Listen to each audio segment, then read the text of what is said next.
Bismillah. Assalamualaikum warahmatullahi wabarakatuh. Alhamdulillahi rabbil alamin. Salatu wassalamu ala nabiyyina Muhammadin wa ala alihi wa ashabihi ajma'in, amma ba'du. Qauluhu ta'ala, a'udzu billahi minasyaitonir rajim. Bismillahirrahmanirrahim. يا أيها الذين آمنوا اتقوا الله حق تقاته ولا تموتن إلا وأنتم مسلمون. وقال رسول الله صلى الله عليه وسلم إياكم والمحدثات فإن كل محدثة بدعة كل بدعة ضلالة كل ضلالة في النار.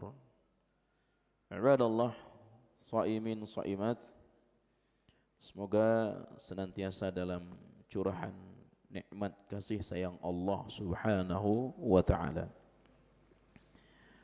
Kita lanjutkan pembacaan kitab Minhajul Muslim, kitab yang ditulis oleh Syekh Abu Bakar Jabir Al-Jazairi rahimahullahu ta'ala, seorang ulama besar, salah seorang pengajar di Masjid Nabawi. Belum lama ini meninggal dunia. Beliau memiliki banyak buku, di antaranya adalah dalam buku akidah. Beliau memiliki buku Aqidatul Muslim. Dalam buku tafsir beliau memiliki Aisarut Tafasir, ya, tafsir-tafsir yang sifatnya mudah. Dalam buku gabungan fiqih, akhlak, kemudian muamalah, di antara buku Minhajul Muslim. Pada bulan lalu kita telah membahas tentang ma yata'allaqu 'anin niyyati, hal-hal yang berhubungan dengan niat. Bahwa niat itu menjadi pendorong kita beramal. Segala sesuatu ditentukan oleh niat. Dan kata ulama, suatu yang berat terasa ringan dengan niat. Sesuatu yang ringan terasa berat ketika tidak diikuti dengan niat. Iya. Maka perang bagi para sahabat itu ringan saja. Iya, ringan. Kenapa? Didorong dengan niat. Niat untuk membeli surga. Niat untuk menyelamatkan diri dari neraka. Ya, jadi terasa ringan. Walaupun pada dasarnya perang itu enggak ada yang senang tuh. Makanya kata Allah, kutiba alaikumul qitalu wa huwa kurhul lakum wa asa an tuhibbu syai'an wa huwa syarrul lakum. Ya, kalau udah diwajibkan perang tuh, ya, pada kalian, yang tadinya tidak baik menjadi baik tuh. Ya, sesuatu yang berat jadi ringan. Nah, orang munafik, ya, apapun berat bagi mereka. Sehingga kadang-kadang, ya, musim panas itu jadi alasan mereka tidak berangkat perang. Ya, musim panas menjadi alasan bagi mereka tidak berangkat perang. Sebagaimana Allah sebutkan dalam Quran surah At-Taubah, ya, kata orang munafik, ya, qul la tunfiru fil har. Ya, orang munafik itu kalau tidak membersamai Nabi berangkat ke medan perang, senang mereka, Pak, senang. Ya, yang tadinya mereka menampakkan keislamannya, tapi kalau sudah disuruh perang, tidak ikut perang, mereka senang. Ya, farihal mukhallafuna bimaq'adihim. Ya, kalau mereka ketinggalan, mereka senang. Walaupun sebenarnya itu wakarihu ayyujahidu fi sabilihi bi amwalihim wa anfusihim. Ya, mereka enggak senang yang namanya perang. Kenapa? Tidak ada di dalam diri mereka niat untuk menyelamatkan dari panasnya api neraka. Ya. Apa kata mereka? Qul la tunfiru fil har. Ngapain kita berangkat perang? Ini sedang musim panas ini, kata mereka. Ya. Qul, katakan wahai Muhammad, asyaddu nar, ya, qul asyaddu har, kata dalam, gimana itu bunyinya? qul naru jahannam asyaddu harra.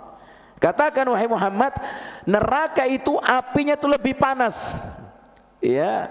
Maka ini yang menyemangati para sahabat, karena mereka berharap agar mereka selamat dari panasnya api neraka. Meskipun berangkat di medan perang, ke medan perang musim panas, udah hilang panas itu bagi mereka, Pak. Udah hilang. Itu karena niat yang tulus.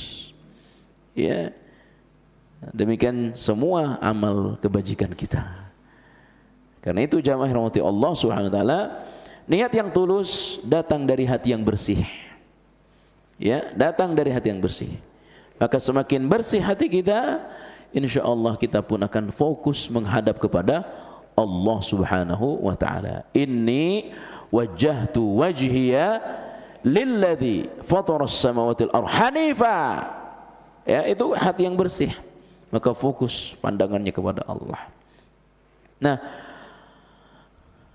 kalau kita membantu orang, nolong orang, kalau bukan didorong dengan niat yang ikhlas, ingin ucapan terima kasih dari orang, ya, ketika orang tidak berterima kasih kepada kita, nggak mau lagi kita ngasih dia, Pak. Ya, tapi orang beriman, dia membantu, dia menolong orang semata-mata ingin menyelamatkan dari api neraka.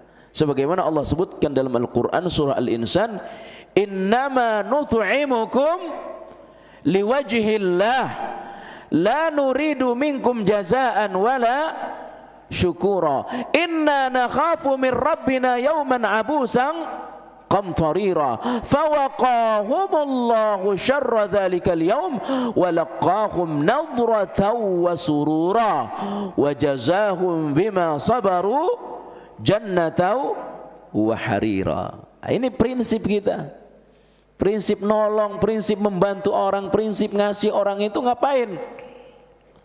Tidak ada dalam diri kita agar orang memuji kita, ya, agar orang berterima kasih kepada kita. Walaupun di antara adab orang yang dibantu itu ya terima kasih. Makanya kata Nabi, man lam yashkurin nasa lam yashkurillah. Siapa yang tidak berterima kasih kepada manusia, susah dia bersyukur kepada Allah. Ya, makanya terima kasih. Kita doakan orang, kalau kita dibantu dikasih makan, baca doa, Allahumma at'im man at'amani wasqi man saqani. Ya, ada orang tiba-tiba bawa buat buka puasa, doakan dia, Allahumma at'im man at'amani wasqi man saqani. Ya Allah, beri makan kepada dia yang sudah memberi makan kepada kami pagi ini atau sore ini. Allah, beri makan kepadanya karena dia memberi makan kepada kami. Beri minum kepadanya ya Allah, terutama makanan surga dan minuman surga. Ya, jadi ini prinsip kita nolong, membantu orang itu ya semata-mata agar kita ditolong oleh Allah. Ya, kalau berharap dunia, kecewa, Pak. Ya, bisa-bisa ngasih karpet tidak dipilih, diambil lagi karpetnya itu, Pak. Ya, itu musim-musim pilkada kan begitu tuh, ngasih pengeras suara begitu ya. Ya, ngasih begitu di masjid itu suaranya kecil, oh diambil lagi pengeras suara itu, Pak. Kenapa? Prinsip ngasihnya biar dapat suara, biar dipilih. Ya, ini semua datang dari hati yang tulus. Ya, hati yang tulus. Makanya kita bermohon pada Allah agar kita ini diberikan kebersihan hati oleh Allah Subhanahu wa taala. Nah, kita juga membahas pada bulan lalu sebagai pengulangan sebelum kita masuk pada bab berikut ini, bahwa niat yang ikhlas ini meskipun belum kita lakukan, kita sudah dapat pahala. Ya, sudah dapat pahala. Sebagaimana hadis yang kita sampaikan pada bulan lalu, qassamallahu dunya li arba'ati nafar. Allah bagi dunia kepada 4 kelompok manusia, Pak, Bu. Jadi Allah bagi-bagi ini dunia nih kepada 4 kelompok manusia. Nah, kita ini di bagian yang mana ini? Yang pertama, abdun razaqahullahu malan wa ilma. Ada orang yang dikasih harta plus ilmu oleh Allah. Ya, dikasih harta dan ilmu. Dia kaya raya, pintar lagi. Dalam hal ini ilmu agama maknanya. Dengan harta dia berinfak, dengan ilmu dia ngajar. Apa kata Nabi? Ini a'la manazil. Berada di posisi tertinggi nih orang nih. Ya, ini contohnya Abu Bakar nih. Ya, udah kaya, pinter, ya, dermawan. Yang kedua, abdun razaqahullahu malan walam yarzuqhu ilman. Ya, mohon maaf, abdun razaqahullahu ilman walam yarzuqhu malan. Ada orang dikasih ilmu oleh Allah Pak Bu, tapi harta tidak dikasih. Dikasih ya pas-pasan lah, ya cukup untuk dirinya.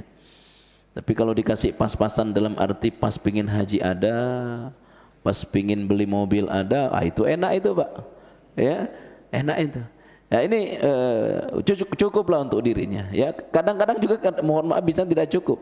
Ya, nah tapi dia punya ilmu.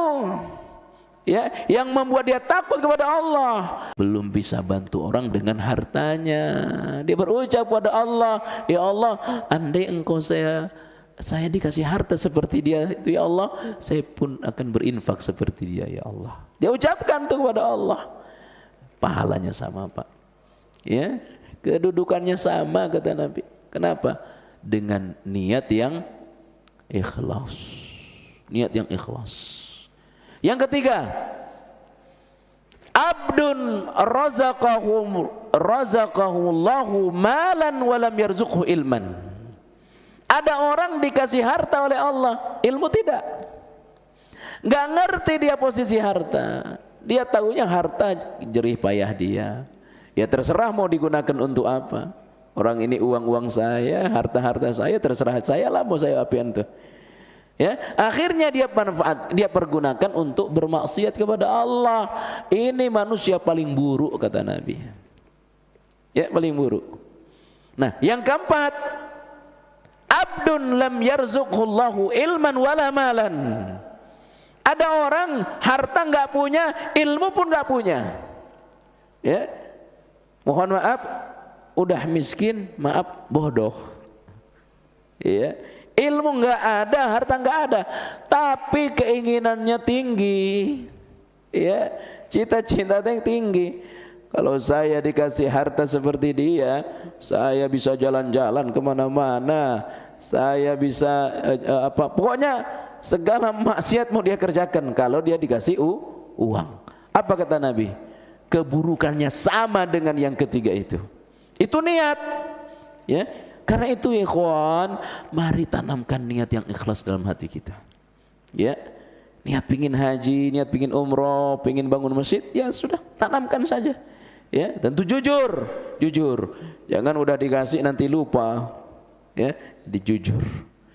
Nah, kita juga sudah sampaikan pada bulan lalu, tiba-tiba kita udah wudu nih, udah baca doa, udah zikir, pasang alarm, mau bangun tengah malam.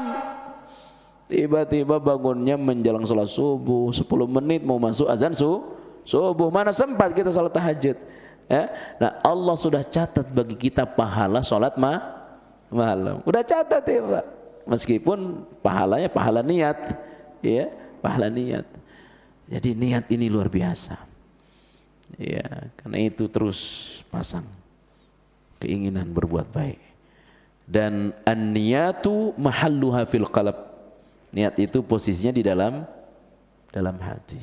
Ya, orang berucap saya begini tapi hatinya bukan itu, ya percuma. Ya, mau diulang-ulang niat sholat, niat puasa, tapi kalau hati pingin disanjung, nggak dianggap oleh Allah ucapan itu. Makanya niat itu letaknya di dalam hati kita. Nah, pada pagi hari ini kita masuk pada bab kedua, adab terhadap Allah Subhanahu wa taala. Ya, adab atau akhlak terhadap Allah Subhanahu wa taala.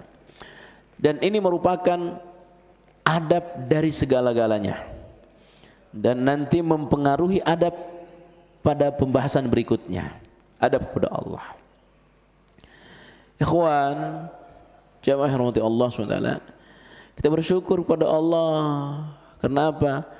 Kita dimudahkan untuk beribadah semata kepada Allah. Ya. Dan kita mengakui betul bahwa tidak ada ilah yang berhak disembah secara benar kecuali Allah. Ya. Sebab banyak orang-orang yang ya mengaku Allah tapi ngaku juga yang lain. Ya. Mengaku kekuatan Allah tapi ngaku juga kekuatan jin. Ya. Akhirnya apa? Pawang hujan. Ya. Itu karena bercabang pengakuannya. Nah, kita ini kekuatan, madarat, manfaat hanya dari Allah. Makanya setiap pagi kita berikrar, raditu billahi rabba. Ini ikrar kita. Dan ilmu yang paling tinggi, yang paling utama, ilmu mengenal Allah Subhanahu wa ta'ala. Ya. Ada satu buku disebut dengan salah satu usul atau usulul thalathah. Ya. 3 landasan utama di dalam kita beragama. Kalau 3 perkara ini sudah kokoh pada diri kita nih, insyaallah kita itu mau gangguan kayak apapun nggak ngaruh bagi kita. Ya. Yang pertama, ma'rifatullah, mengenal Allah Subhanahu wa taala. Ya. Kemudian yang kedua, ma'rifatur rasul, mengenal Rasul. Yang ketiga, ma'rifatud din bil adillah. Tetapi mengenal Rasul, mengenal agama, ya muaranya puncaknya itu mengenal Allah dulu. Ya. Nah, mengenal Allah berdasarkan keinginan Allah pada Quran Sunnah. Sebab ada orang yang ma'rifah tapi salah cara ma'rifahnya, sehingga nanti ma'rifah ya kemudian sampai kepada hakikat, ujung-ujungnya enggak sholat. Ya, yang penting ingat Allah. Ada. Ya, berarti cara pengenalan dia kepada Allah itu salah. Ya, cara pengenalan kepada Allah salah. Nah, ikhwani jamaah rahmati Allah SWT, yang pertama kata pengarang kitab, adab kita kepada Allah yakni bersyukur kepada Allah Subhanahu wa taala. Ya. Ikhwani jamaah rahmati Allah SWT, kalau kita telaah itu dalam lafaz sayyidul istighfar yang 2 kali kita baca dalam sehari itu, 1 kali di waktu pagi, 1 kali di waktu sore. Ya, kalau kita baca yakin akan ampunan Allah, meninggal sebelum sore masuk surga jaminannya itu, Pak. Ya. Ini udah baca sayyidul istighfar belum? Belum. Nanti kalau udah baca pengen meninggal zuhur enggak? Ya, jaminannya itu ampunan dari Allah, masuk surga. Ya, rutin dibaca. Ya, rutin dibaca. Ya. Nah, di dalam sayyidul istighfar itu ada 2 pengakuan kita kepada Allah. Ada 2 yang kita akuin kepada Allah.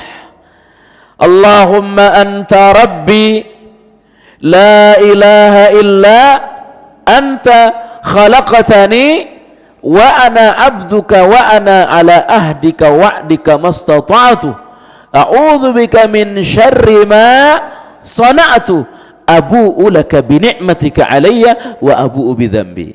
2 yang kita akuin kepada Allah 2 kali sehari. Yang pertama, abu'u laka bi ni'matika alayya, aku mengakui bahwa semua yang melekat pada diriku ini adalah nikmat-Mu ya Allah. Itu harus kita akui, Pak. Kita sampaikan kepada Allah. Ya. Tetapi ikhwan, karena nikmat ini terlampau banyak Allah beri kepada kita, kadang-kadang orang lupa kepada Allah. Ya. Karena terlampau banyak. Kapan nikmat sehat terasa, Pak? Kalau udah sakit. Ya, rasa sakit baru dia ngerasakan nikmatnya sehat. Sakit, ya. Nikmat air terasa itu kalau air kurang. Ya, kalau sudah kurang air itu bisa hemat betul kita sama air. Saya pernah tugas di Maluku Utara setahun, Pak, di pedalaman Halmahera. Itu air mohon maaf kurang bagus. Ya. Itu kalau sudah hujan, Pak, kalau sudah hujan itu ditadahin itu air. Ya, dimasak, diminum, pakai mandi. Ya, nikmat betul itu.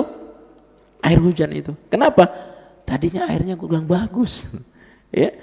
Jadi akan terasa nikmat ini kalau sudah hilang dari kita, kurang dari kita. Karena berlimpah, kadang-kadang orang lupa kepada Allah. Makanya contoh dalam nikmat air saja. Beberapa kali Allah ulang itu. Ya, contoh dalam surah Al-Waqiah. Afara'aitumul ma'a alladhi tashrabun. Ya, a antum anzaltumuhu am nahnul munzilun. Ya, kamu lihat tidak air yang kamu minum, kata Allah. Ya, kita pernah merenung enggak setiap kali kita minum air itu? Ya. Apa kamu yang nurunin air atau kami yang nuruni air itu, kata Allah. Bagaimana kalau kata Allah, kalau kami jadikan air itu asin? Ya. Bagaimana kalau semua air di bumi ini asin? Apa kamu masih bisa bersyukur pada Allah? Ya. Tapi karena banyak air yang bagus, ya, akhirnya kadang-kadang orang lupa syukur kepada Allah Subhanahu wa taala. Oleh sebab itu, ikhwan, sebelum nikmat ini dicabut dari kita, banyak-banyak kita bersyukur pada Allah. Ya. Nikmat sehat, nikmat sempat. Karena masih banyak kesempatan, masih sehat. Nah, kadang-kadang manusia lupa. Makanya kata Nabi apa? Ni'matani maghbunun fihima katsiru minan nas, as-sihhatu wal faraq. Dua nikmat yang banyak dilalaikan oleh manusia. Insyaallah bukan kita. Nikmat sehat dan nikmat sempat. Ya, ini banyak sekali orang lalai. Ya, sehat dia, tapi belum punya kesempatan untuk duduk di majelis ilmu. Kenapa, Pak? Masih terlalu sibuk dengan urusan dunia. Banyak orang dikasih kesempatan oleh Allah, udah pensiun, tidak ada aktivitas lagi, tetapi mohon maaf, udah sakit-sakitan. Maka dua nikmat ini masih ada pada kita. Kita diberi kesehatan dan banyak waktu kita. Manfaatkan betul ini. Nah, kalau sudah berkurang baru terasa. Ya. Di dalam ayat yang lain Allah sebutkan, bagaimana kata Allah kalau kami tiadakan air ini? Apa jadinya?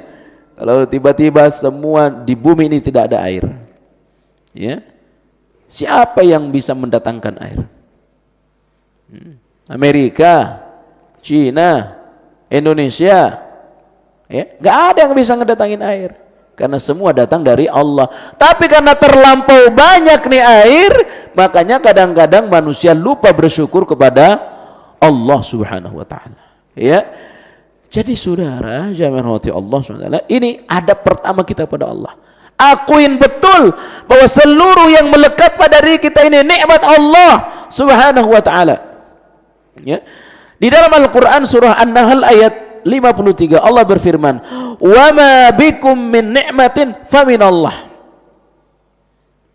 Segala yang melekat pada diri kita ini semua dari Allah. Ya, semua dari Allah. Yang Bapak Ibu, kita sudah sangat ngerti dalam surah An-Nahl ayat 18, "Wa in ta'uddu ni'matallahi la tuhsuha." Andai kita menghitung nikmat Allah ini tak sanggup kita ngitung, Pak. Ya. Jangankan nikmat yang jauh dari kita, nikmat yang ada pada diri kita nggak sanggup ngitung, Pak. Ya, subhanallah. Ya. Makanya kata Al-Qur'an, "Wa fi anfusikum afala tubsirun." Terhadap dirimu kamu pernah merenung apa tidak? Subhanallah. Ya. Kenapa, mohon maaf, kenapa lubang hidung hadapnya ke bawah bukan ke atas? Kalau ke atas turun hujan, masuk pula air ke dalam hidung kita, Pak. Subhanallah. Ini nikmat dari Allah, diatur betul oleh Allah itu. Makanya kata Al-Qur'an, "Wa fi anfusikum afala tubsirun." Pernah tidak kita merenung tentang diri kita ini? Ya, subhanallah. Ya. Semua diatur sedemikian bagus oleh Allah diri kita. Ya. Nah, makanya terhadap diri kita itu harus kita jaga betul diri kita ini. Ya, mana yang aurat, mana yang tidak aurat. Ya, tapi sekarang manusia ini nggak peduli pada dirinya, Pak. Ya, kita memohon maaf perempuan-perempuan ini nggak peduli pada dirinya. Contoh, ya bebas aja dia keluar tanpa menutup aurat. Ya, dan dicabut rasa malu dari mereka itu. Ini susah ini. Kalau sudah dicabut rasa malu pada diri orang itu, berbuat sesuka hatinya, tidak standar syariat lagi. Makanya kata Nabi, "Idza lam tastahyi fasna ma syi'ta." Kalau sudah dicabut rasa malu oleh Allah, orang akan berbuat sesuka hatinya. Ya.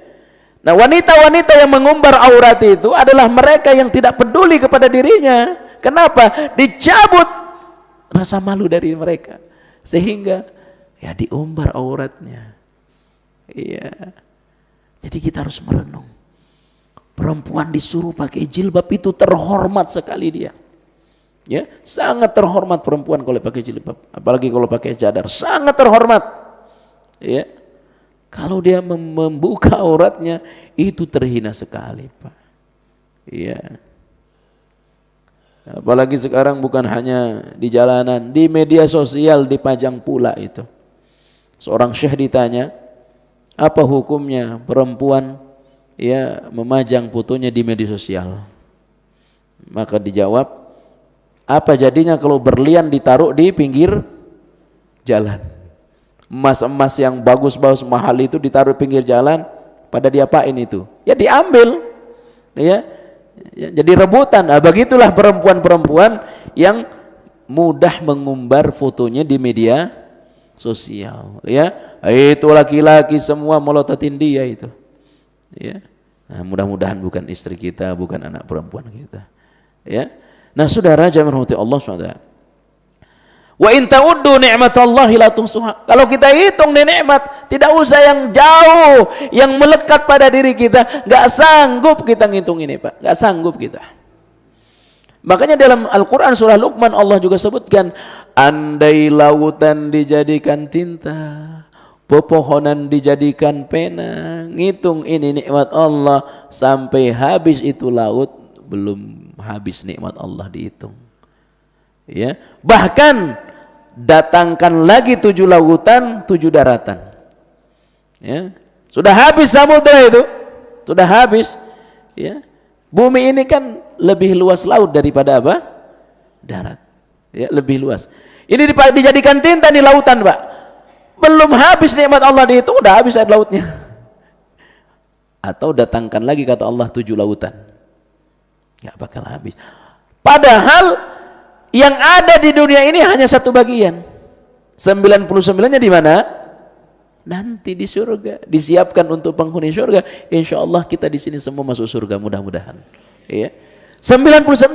Nah, yang satu ini dinikmati seluruh makhluk nggak habis-habis.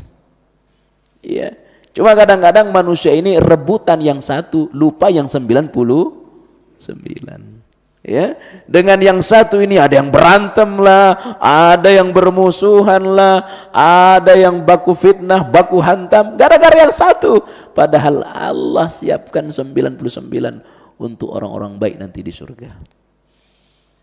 Bagaimana yang 99? Yang satu aja udah kayak gini banyaknya ini, Pak. Ya, makanya jangan terlena dengan yang satu. Fokus kita kepada yang 99. Ya. Nah, jamaah Allah SWT.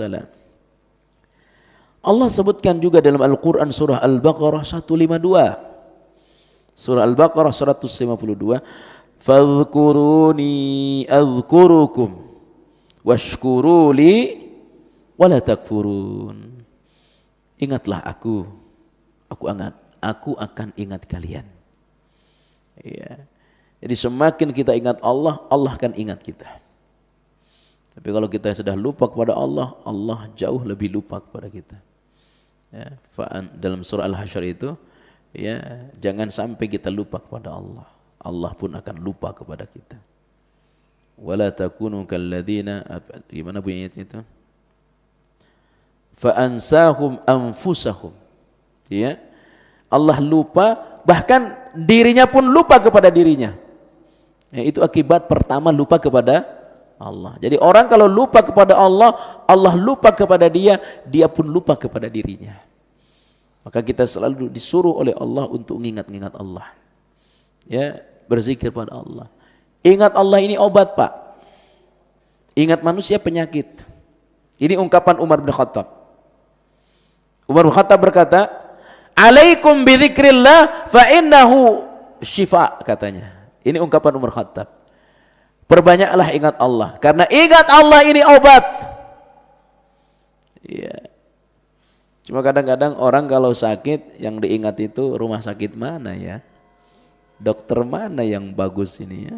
Obat mana yang bagus ini ya?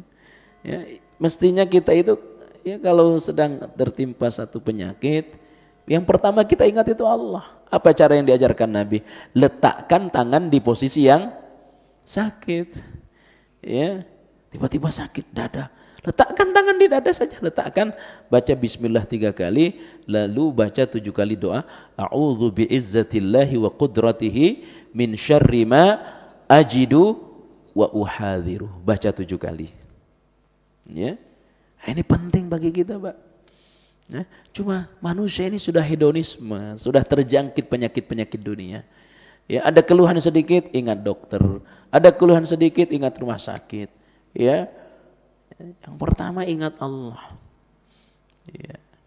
Nah, semakin kita ingat Allah, Allah ingat apa? Ini obat. Nah, orang kalau banyak ingat Allah, dia akan membesarkan Allah dan menganggap dirinya ini kerdil. Semakin lupa kepada Allah, semakin sombong orang. Ya. Makanya kata Umar bin Khattab, zikir, ingat Allah, ini obat. Ya. Iyyakum wa dzikran nasi fa innahu daun. Hati-hati kalau sudah ingat manusia. Hati-hati kalau sudah ingat manusia. Ingat manusia itu penyakit. Ya, ingat manusia itu penyakit, Pak. Apa maknanya? Kalau orang ingat manusia, yang teringat dari manusia harta orang. Ya. Kerjanya sama, ngantornya sama, selip gajinya sama, tapi kenapa dia punya rumah, dia punya mobil? Ya, aduh, jangan-jangan dia udah kemana-mana pikirannya tuh, Pak. Ya, sama kok kerjanya, kantornya juga sama, kenapa rumahnya udah bagus kayak gitu ya? Iya, Pak ya, kata istrinya. Paling jangan-jangan udah kemana-mana. Oh, kredit kali, ngutang kali, atau jangan-jangan pelihara. Udah macam-macam itu. Karena ingat manusia. Makanya jangan ingat-ingat manusia. Ya. Iyyakum wa hati-hati ingat manusia. Itu penyakit. Atau yang kedua, orang kalau ingat manusia, yang teringat dosa-dosa manusia. Nah, kalau sudah ingat dosa manusia dikipasin oleh syaitan, udah gibahin saja dia. Ya. Apalagi lawan bisnis, udah hancurin saja dia, ditebarlah kesalahannya kepada orang. Kecuali kita ingat manusia untuk kita tolong, bagus. Ya, ada orang miskin, ada anak yatim, siapa ya? Kita ingat untuk kita tolong. Ya. Atau ingat manusia untuk kita doakan. Ya, ingat manusia untuk kita doakan. Makanya satu hadis disebutkan, satu ungkapan, ya, kalau kita merasa kurang berbuat baik kepada manusia, perbanyaklah berdoa untuk Allah. Perbanyaklah berdoa kepada Allah untuk dia, dan perbanyaklah minta ampun untuk dia. Ya, ini yang sehat nih. Jadi kita kurang berbuat baik kepada tetangga, merasa kurang nih, ya, maka berdoalah kepada Allah, mudah-mudahan tetangga kita diberikan kebaikan oleh Allah. Memohonlah ampun kepada Allah, mudah-mudahan dosa-dosa tetangga kita diampuni. Tapi kalau ingat manusia, ingat harta, ingat kesalahannya, ini penyakit. Ya. Fadhkuruni adzkurukum. Ingat aku ingat kalian. Washkuruli wala takfurun. Nah, kalau sudah ingat Allah, itu bersyukur kepada Allah. Ya. Wala takfurun. Jangan kufur kepada Allah. Ini mudah terucap, tapi realisasinya berat. Makanya kata Allah, wa qalilum min ibadiyasy syakur. Yang syukur kepadaku dari umat manusia ini sedikit, Pak, sedikit. Ya, sedikit. Mudah memang terucap, tapi realisasinya ini berat. Ya, karena ini berat, makanya Nabi berwasiat kepada Mu'az bin Jabal. Ya Mu'az, dipegang tangan Mu'az bin Jabal, dipegang oleh Nabi. Ya Mu'az, wallah inni uhibbuka. Demi Allah wahai Mu'az, saya cinta engkau. La tada' kulla duburis salah an taqul Allahumma a'inni ala dzikrika wa syukrika wa husni ibadatika. Ini doa luar biasa. Ya, para ulama ketika menyebutkan tentang doa ini, kenapa doa ini menjadi penting? Yang pertama, Rasulullah sampai pegang tangan Mu'az bin Jabal, dipegang. Ya. Yang kedua, Rasulullah sampai bersumpah atas nama Allah. Yang ketiga, Rasulullah SAW berwasiat, ya, usika, aku wasiatkan kepadamu. Wasiat itu suatu yang sangat penting.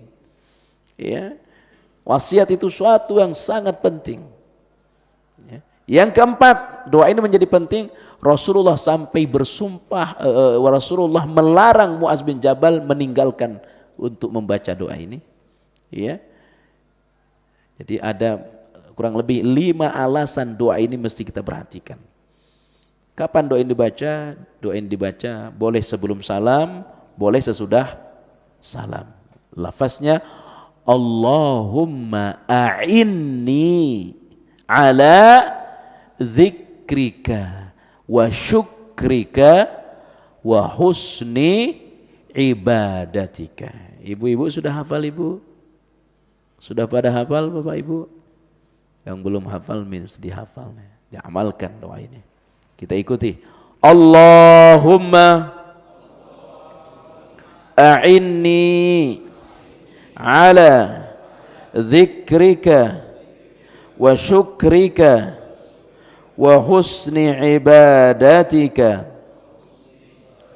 Allahumma a'inni ala dzikrika wa syukrika wa husni ibadatika. Ulama menjelaskan doa ini dibaca sebelum salam. Ya, tapi ada juga mengatakan sesudah salam. Membaca sebelum salam alasannya karena memang doa yang paling bagus kaitannya dengan sholat di dalam sholat, yakni di waktu sujud dan sebelum salam. Adapun sesudah salam itu lebih kepada zikir. Ya. Maka ketika Nabi bersabda, siapa yang membaca ayat kursi inda kulli duburis shalah, ya, duburis shalah maknanya sesudah salat. Ya, maknanya sudah salat, duburis shalah. Ayat kursi. Kenapa? Karena dia bacaan Al-Qur'an. Bacaan Quran tidak dibenarkan dibaca ketika kita tahiyat. Macam membaca ayat kursi sudah salat. Adapun duburis shalah dalam arti doa, maka dibaca sebelum salam. Tetapi ulama berpendapat boleh dibaca sebelum salam, boleh dibaca sesudah salam. Ya. Ini diantara doa sesudah sholat itu hampir tidak ditemukan doa yang rutin Nabi baca. Ya. Makanya itu doa terbaik dalam sholat kaitannya ya di dalam sholat, di waktu sujud dan sebelum salam. Makanya banyak sekali redaksi-redaksi doa yang Nabi baca waktu sujud, termasuk sebelum salam. Maka doa ini menjadi penting bagi kita, Pak. Ya, tolong bagus panitia ini diketik, diperbagus, diperbanyak. Barangkali ibu-ibu belum, kita mohon maaf bapak-bapak belum hafal. Ini kalau dihafal oleh bapak ibu sangat bermanfaat, ya. Allahumma inni ala dzikrika wa syukrika wa husni ibadatika. Adab yang kedua kepada Allah Subhanahu wa taala, yakni takut kepada Allah. Ya, kalau sudah takut kepada Allah, ya mengisi hari-hari dengan ketaatan kepada Allah. Ya, al-khaufu atau al-khasyah. Ya, al-khasyah. Seorang muslim senantiasa memperhatikan sifat mengetahui dan mengawasi Allah terhadap seluruh keadaan. Yang membuat orang takut kepada Allah itu apa sih? Ya, pengawasan Allah.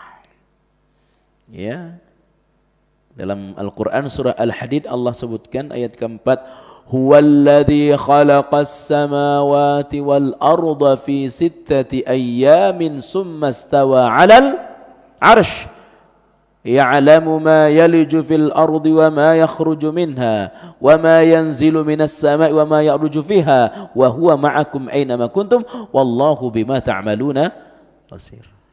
Allah ciptakan jagat raya hanya 6 hari. Lalu Allah tinggi di atas arsy. Ya. Allah mengetahui apa yang keluar dari bumi, apa yang turun dari langit. Dan Allah bersamamu dan mengetahui semua yang kamu lakukan. Ya. Bapak Ibu jamaah rahmati Allah SWT, itu orang salat akan terlihat tenang, kurang gerakannya kalau merasa dilihat oleh manusia, Pak. Ya, betul apa tidak ini?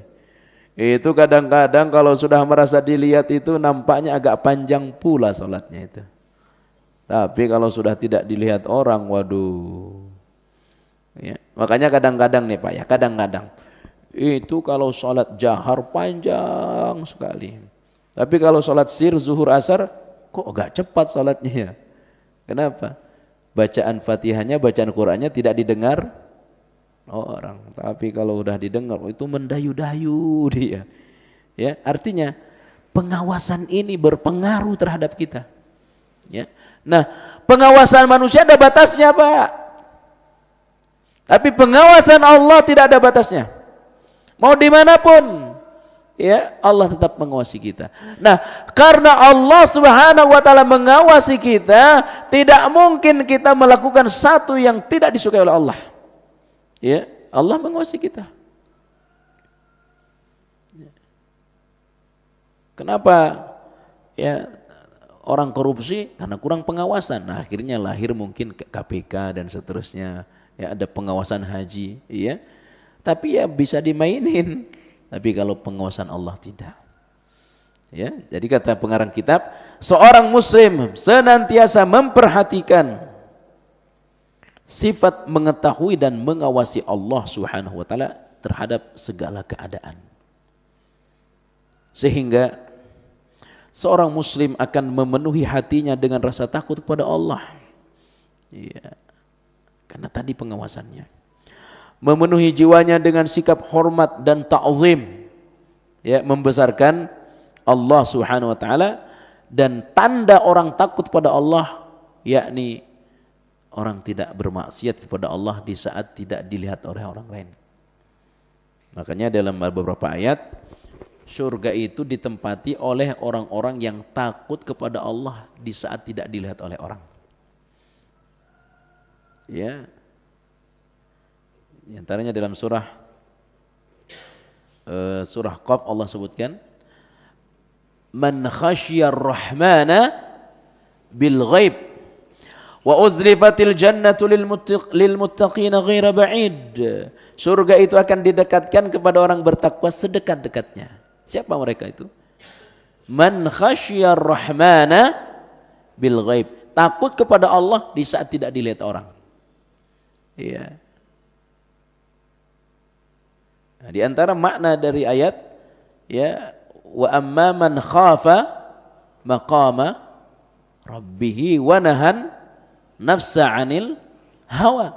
Ya, makna dari khafa maqama rabbih yakni orang yang takut kepada Allah di saat tidak dilihat oleh manusia. Kalau kita takut karena dilihat manusia, semua orang bisa, Pak. Semua orang bisa. Tapi kalau sudah dalam keadaan sendiri, mana bisa? Ya, hanya orang-orang terpilih saja.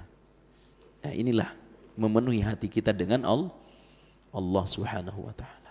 ya, maka orang akan terhindar dari dosa dan fokus kepada ketaatan.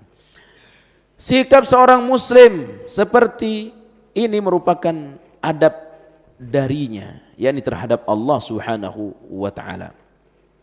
Ya. Sama sekali bukan termasuk sikap yang beradab jika seorang hamba terang-terangan maksiat kepada Allah, ya, atau melanggar aturan Allah, ya, dalam keadaan kesendiriannya, ya.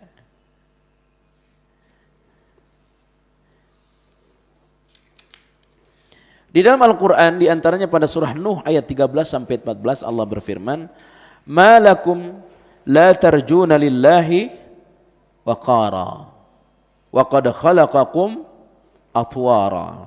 Mengapa kamu tidak takut kepada Allah, yakni akan kebesaran Allah, dan sungguh Dia telah menciptakan kamu dalam beberapa tingkatan. Surah yang lain, surah An-Nahl ayat 19, Allah berfirman, "Wallahu ya'lamu ma tusirruna wa ma tu'linun." Allah Maha mengetahui apa yang tersembunyi, apa yang tampak. Ya. Makanya infak sedekah terbaik itu adalah infak yang tersembunyi. Ya. In tubdus sadaqati, jika engkau menyembunyikan sedekahmu, maka itu lebih baik. Ya. Tetapi kadang-kadang sedekah itu ditampakkan. Untuk apa? Untuk nyemangatin orang. Ya. Tiba-tiba orang lagi sedang bangun masjid nih. Ada orang kaya tapi pelit. Ya, perlu diumumkan sedekah jamaah untuk nyemangatin. Tetapi sedekah yang tersembunyi lebih baik. Kenapa? Tidak dilihat oleh manusia. Yang diketahui hanya Allah Subhanahu wa taala. Ya, semua diketahui oleh Allah. Maka karena Allah tahu, buat apa kita tampak-tampakkan? Berarti kalau sudah ditampakkan berarti ingin diketahui oleh manusia. Makanya kenapa sholat malam itu sholat terbaik setelah sholat wajib? Karena tidak diketahui oleh manusia. Ya, tapi terkadang manusia habis sholat malam bikin status, Pak, nikmatnya sholat malam. Ya, bikin status. Jadi semua teman FB-nya tahu bahwa dia tadi malam sholat tahajud. Tidur, istirahat dia adalah. Kenapa? Maklum tadi malam saya sholatnya agak panjang. Ya, diceritakan sholatnya kepada orang. Jadi tidak bagus. Ya, jadi suatu menjadi baik, ya, infak, ibadah, ketika tidak diketahui oleh orang. Cukup hanya Allah yang tahu. Tapi yang sifatnya syiar, ya perlu dimaklumatkan. Ya, kenapa kita diperintah ini sholat berjamaah di masjid? Karena ini ada nilai syiarnya, ya, ada nilai syiar, ya, kurban, ya, digantungkan nama pengurban di leher apa itu, di leher kambing atau sapi itu ada nilai syiar, ya, ada nilai syiar, ya. Tapi yang sifatnya langsung kepada Allah maka cukup kita sembunyikan saja, ya, contoh sedekah, ya. Nah, jamaah yang rahmati Allah SWT, Allah juga sebutkan pada surah Yunus ayat, ya, 61. Surah Yunus ayat 61 sudah masuk, ya. Sudah suruk. Ya, surah Yunus ayat 61 Allah berfirman, "Ma takunu fi sya'ni wa ma tatlu minhu min Qur'anin wa la ta'lamuna min 'amalin illa kunna 'alaikum syuhuda. إذ تفيضون فيه وما يعزب عن ربك من مثقال ذرة في الأرض ولا في السماء." Semua syuhuda, semua disaksikan oleh Allah. Tidak ada yang luput dari penglihatan Allah, semua. Ya. وما يعزب, dan tidak ada yang tertinggal, ya. Tidak ada yang meleset dari Allah. Ya, baik yang ada di langit maupun yang ada di bumi, meskipun seberat zarrah, tidak ada yang meleset, ya. Karena itu ya ikhwan jamaah rahmati Allah SWT, ilmu tentang Allah harus dikuatkan, terutama pengawasan Allah, Ya, ini kalau sudah tertanam betul dalam diri kita, rasa-rasanya nggak perlu ada CCTV, Pak. Ya, cuma sayang yang kita yang ngerti, tapi banyak yang tidak ngaji, yang tidak ngaji nah kadang-kadang yang nyolong ini. Ya, nah jamaah rahmati Allah SWT, ya kalau ini sudah tertanam dalam diri kita, nggak perlu ada KPK seterusnya dan seterusnya, nggak perlu. Ya, tapi kadang-kadang ya berbuat maksiat itu ada kesempatan juga sih, ya mungkin kita bisa ngomong karena belum ada kesempatan. Nah, kalau sudah ada kesempatan, wah itu kalau sudah merah di depan itu wah susah pula itu, ya makanya orang-orang soleh tempo dulu itu takut terhadap kekuasaan, ya takut mereka terhadap kekuasaan. Kenapa? Rentan dengan yang namanya kezoliman, ya rentan dengan yang namanya fitnah uang, fitnah segalanya. Ya wallahu taala alam. Insyaallah kita sambung pada pertemuan mendatang masih pada pembahasan akhlak terhadap Allah Subhanahu wa taala. Sekali lagi kitab kita ini merujuk pada Minhajul Muslim yang ditulis oleh Syekh Abu Bakar Jabir Al-Jazairi. Kita sambung dengan tanya jawab. Mungkin ada yang mau ditanya, disilahkan. Silakan. Assalamualaikum warahmatullahi wabarakatuh.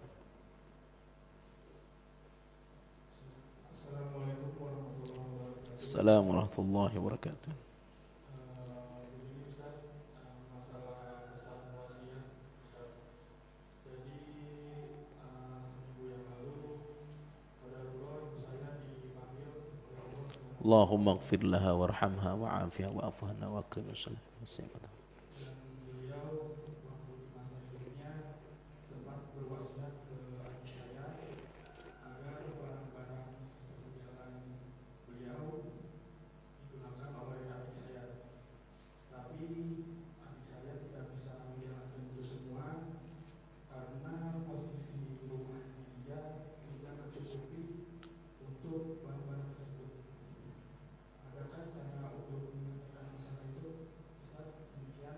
Assalamualaikum warahmatullahi wabarakatuh. Barang-barang itu termasuk hal yang bisa dijual ya. Betul Ustaz, ada yang bisa dijual, ada yang bisa digunakan untuk pribadi. Ya.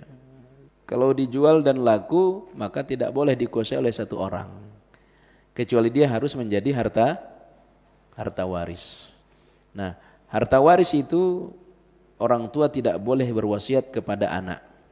La wasiyata li ahli waris. Tidak boleh wasiat kepada ahli waris. Ini rumah buat anak bungsu saja, nggak boleh. Ya, mobil ini kalau saya udah meninggal buat kamu aja, nggak boleh itu.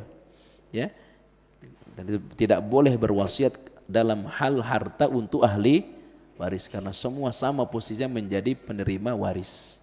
Ya, jadi ya kalau bisa dijual, ya, lalu kemudian dibagi rata sebagaimana hukum warisnya. Ya, demikian. Oke.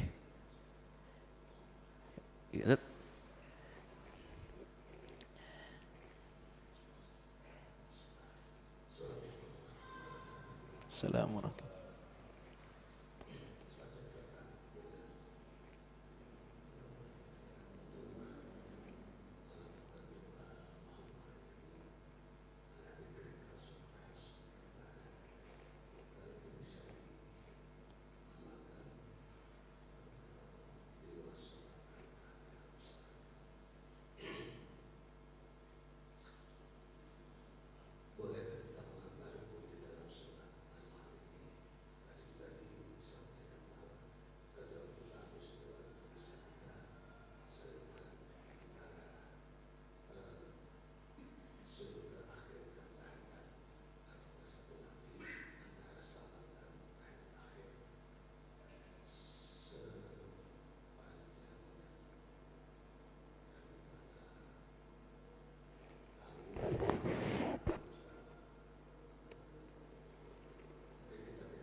Ya, doa itu boleh kita baca di luar salat atau selain yang terikat dengan salat. Artinya waktu-waktu mustajab menjelang maghrib, ba'da asar, hari Jumat atau antara azan dan iqamah. Karena doa secara umum. Itulah tadi ulama yang berpendapat bahwa lebih bagus sesudah salat, ya, karena memang lafaz-lafaz doa sebelum salam sudah banyak dari Rasulullah sallallahu alaihi wasallam. Di antaranya Allahumma inni zalamtu nafsi zulman katsira wa la yaghfiru dzunuba illa anta. Tetapi pendapat yang mengatakan duburus salah, yakni qubailis salah, menjelang salat, ada pendapat seperti itu. Ya, nah, mungkin yang lebih berhati-hati tadi yakni ba'das salah, ya, yakni sesudah salat, ya. Ya, ini himbauan kepada kepada panitia, tolong diperbagus, dicetak, kemudian dikasih ke ibu-ibu, ke bapak-bapak, barangkali sangat bermanfaat, tentu sangat bermanfaat, ya, membantu kita agar kita semakin dekat kepada Allah Subhanahu wa taala. Ya, nah, doa itu ya boleh dibaca di dalam sujud tentu, ya, boleh dibaca di dalam sujud karena sebagaimana dalam satu hadis Rasulullah sedekat-dekatnya hamba kepada Allah di waktu sujud. Tetapi ada lagi berpendapat bahwa bacalah doa apa yang sudah dibaca oleh Rasulullah SAW. Di antara doa yang sering dibaca oleh Nabi di waktu sujud, Allahumma ghfirli dzambi kullahu diqqahu wa jillahu awwalahu wa akhirahu wa alaniyatahu wa sirrahu. Ya, yakni minta ampun dari segala dosa, dosa kecil, dosa besar, dosa dulu, dosa akan datang, dosa yang tampak dan dosa yang tidak tampak. Ini doa yang Nabi merutinkan baca di waktu sujud, ya. Jadi pendapat yakni duburis salah sama dengan duburis salah ayat kursi yang bermakna sesudah salam. Makanya tadi kalau Bapak dengar saya setelah salat saya membaca Allahumma a'inni ala dzikrika wa syukrika. Kami baca tadi sesudah salam tadi. Ada pertanyaan dari ibu-ibu, bagaimana cara menenangkan hati karena seringkali saya ketakutan apabila Allah cabut nikmat yang ada pada diri saya, ya, terutama nikmat kelapangan harta. Ikhwani jamaah rahmati Allah Subhanahu wa taala, jangan pernah takut harta akan dicabut oleh Allah. Kita akan takut kalau harta itu kita tidak manfaatkan di jalan Allah, ya. Karena apa? Ya, Allah sudah tentukan tu'izzu man tasya wa tudhillu man tasya. Allah kasih siapa yang dia kehendaki dan Allah cabut dari siapa yang dia kehendaki. Yang harus kita takuti, yang harus kita khawatir kalau harta ini tidak bermanfaat di jalan Allah. Kalau sudah kita manfaatkan di jalan Allah, Allah enggak bakal cabut. Ya. Anfiq tunfiq. Infaklah kamu, aku akan infak kepadamu, kata Allah, hadis qudsi. Ya. Jadi kalau kita rajin memanfaatkan harta di jalan kebenaran, ya, secara matematika 10 juta kurang 1 juta kurang 1 juta. Tapi dari jalan lain Allah akan ganti itu. Jadi yang harus kita takuti itu kalau harta itu tidak dimanfaatkan di jalan Allah Subhanahu wa taala, ya. Hakikat harta itu ada 3 kata Nabi ketika membahas pada salah satu surah, ya, hakikat harta ada 3. Apa yang kau makan jadi kotoran, apa yang kau pakai jadi lusuh, apa yang kau sedekahkan kekal. Nah, apa yang melekat pada diri kita, uang simpanan kita, rumah kita, itu belum tentu harta kita. Ya, belum tentu harta kita. Apa yang kita masukkan ke tromol tadi itulah harta kita. Ya, apa yang sudah kita bangun untuk masjid itulah harta kita. Ya, nah, orang cerdas akan takut kalau hartanya tidak digunakan di jalan kebenaran. Ya. Jadi harta kita yang sebenarnya adalah apa yang sudah kita titipkan untuk Allah. Kalau rumah, na'udzubillah min zalik, bisa kebakaran, mobil bisa hilang, mudah-mudahan tidak, ya. Uang simpanan kita nyimpan nabung, meninggal berubah jadi harta anak. Ya. Dari sekian ratus juta uang kita, paling yang kita makan 1 piring, Pak. Betul apa tidak? Kita sudah punya simpanan 100 juta, kita masuk ke rumah makan ya paling banyak 50.000 lah. Ya, 50.000.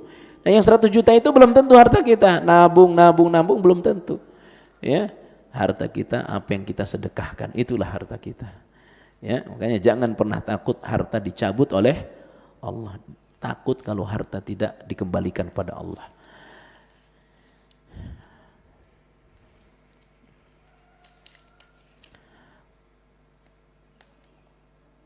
Semoga Ustadz selalu dalam lindungan Allah, amin.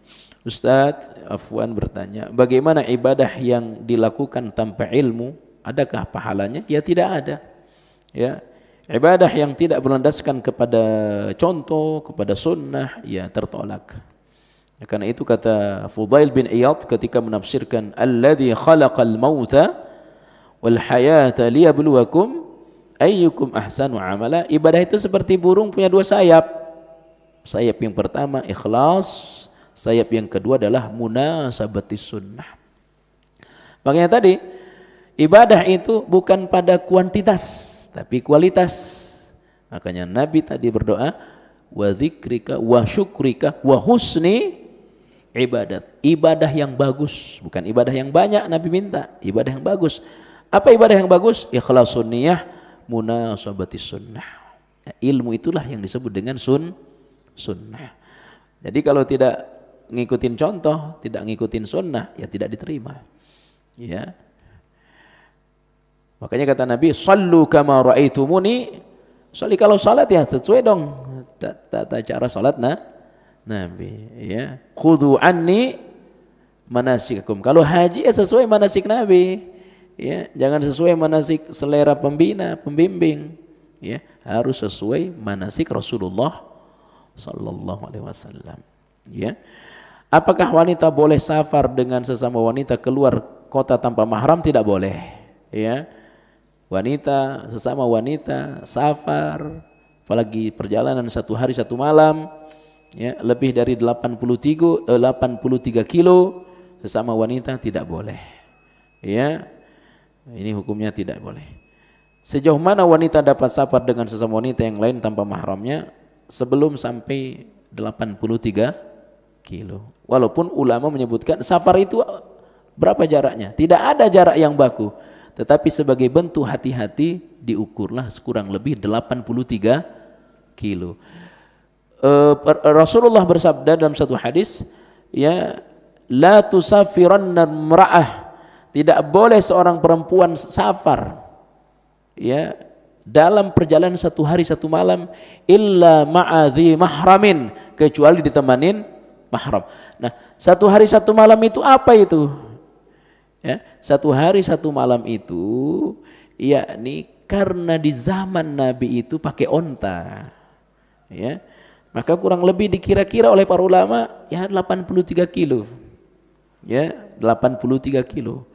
Sebab kalau pakai jarak nanti saya kalau pulang ribuan kilo ke Banyuwangi, dari Banyuwangi nyebrang 14 jam lagi laut, ya. Kalau saya pakai pesawat ke Banyuwangi nggak sampai 2 jam, ya.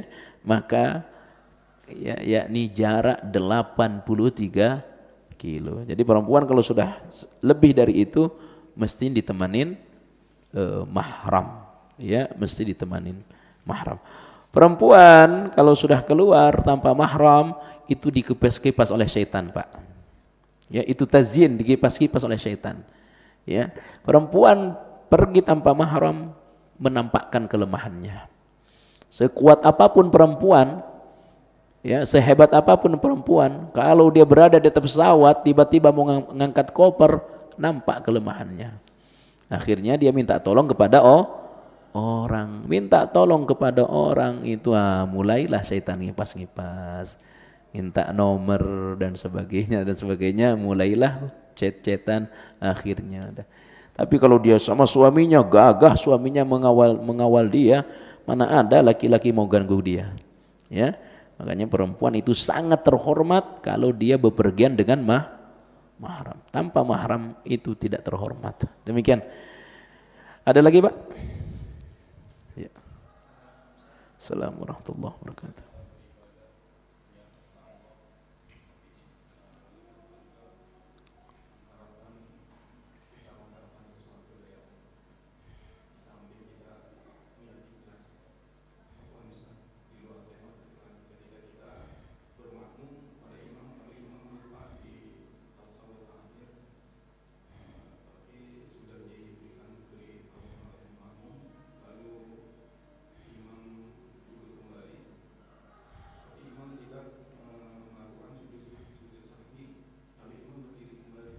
Ya.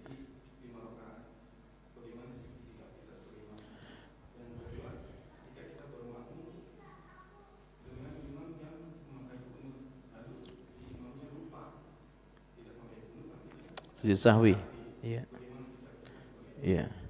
Ikhwani jamaah rahmati Allah SWT, siapa yang mau dilapangkan rezekinya, hendaklah dia berbuat baik kepada orang tuanya.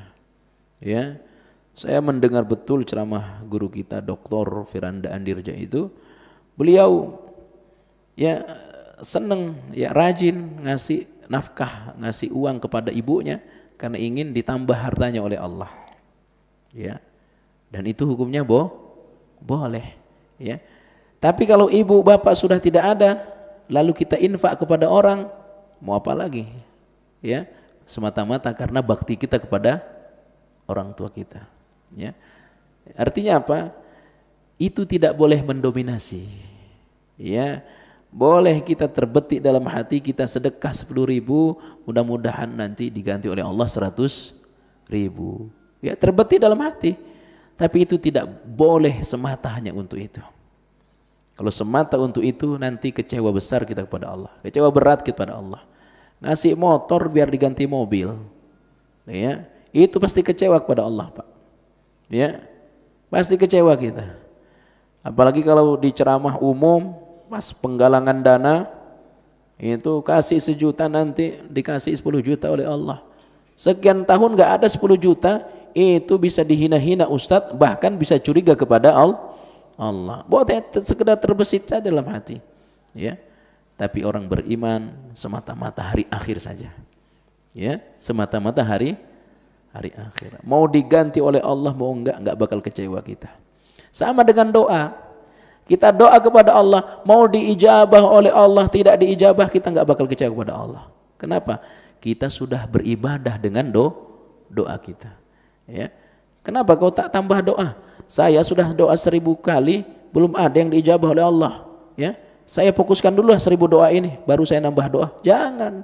Ya, doa apa saja kepada Allah, selama baik sampaikan saja. Mau dikabulkan, mau enggak, selama itu baik. Ya, tapi bisa jadi menurut Allah itu tidak baik. Ya, menurut kita, kalau kita kaya baik, ya minta kekayaan pada Allah.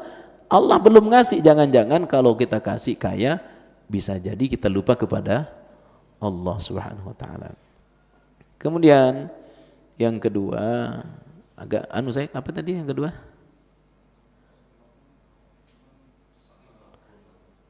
Ya, saya ingin jawab yang ketiga dulu, imam kunut, ya.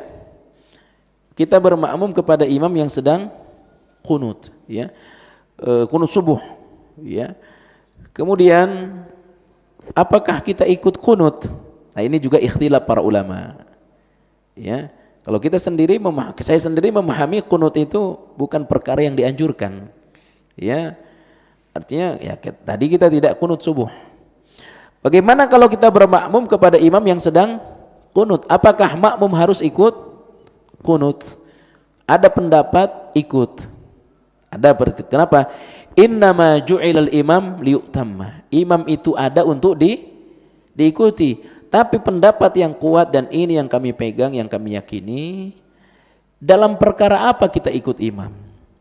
Kita ikut imam dalam perkara yang memang sunnah dan kewajiban salat. Sementara kunut perkara ikhtilaf. Ada yang bilang itu bukan perkara sunnah. Ya, intinya kunut perkara ikhtilaf.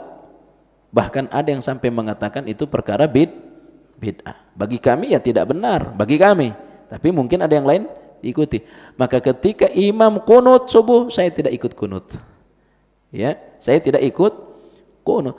Begitu imam lupa kunut, akhirnya dia sujud sahwi.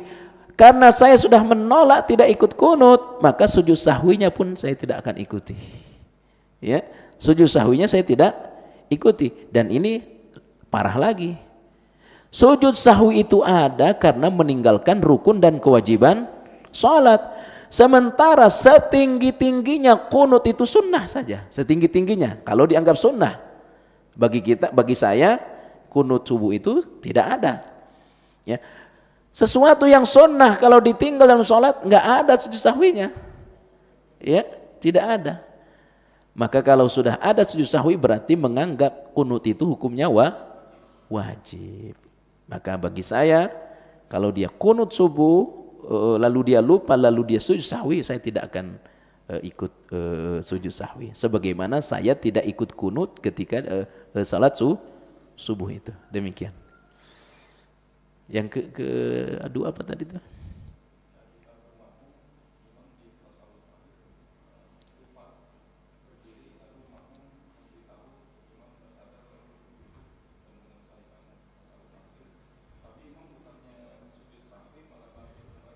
Iya.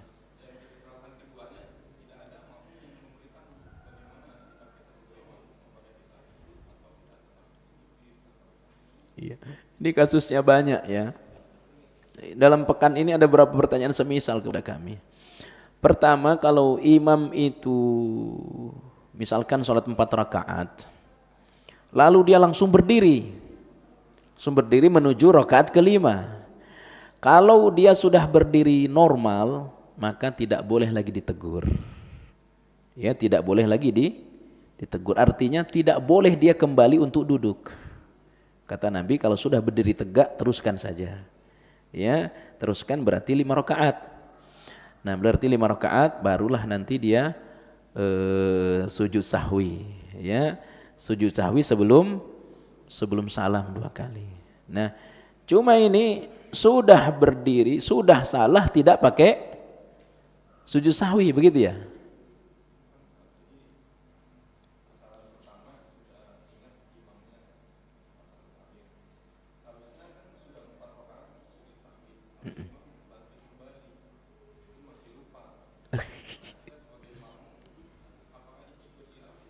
Tidak ikut berdiri. Ya.